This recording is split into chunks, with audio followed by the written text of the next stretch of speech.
السلام علیکم ورحمۃ اللہ۔ وعلیکم السلام ورحمۃ اللہ وبرکاتہ۔ کیف حالکم؟ الحمدللہ۔ عبدالرحمن آپ بتائیں، قرآن کی سب سے بڑی اور سب سے چھوٹی سورت کون سی ہے؟ قرآن مجید کی سب سے بڑی سورت سورۃ البقرہ ہے اور قرآن مجید کی سب سے چھوٹی سورت سورۃ الکوثر ہے۔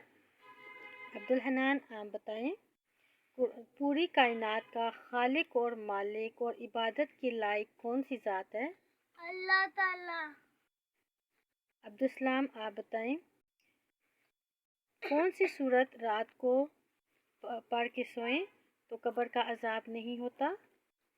سورۃ ملک رات کے ٹائم پڑھ کے سوئیں تو قبر کا عذاب نہیں ہوتا۔ عبدالرحمن آپ بتائیں، کس سورت کو قرآن کا دل کہا جاتا ہے؟ سورۃ یاسین کو قرآن کا دل کہا جاتا ہے۔ عبدالسلام آپ بتائیں، کون سی سورت قرآن کی زینت کہلاتی ہے؟ سورۃ الرحمن قرآن کی زینت کہا جاتا ہے۔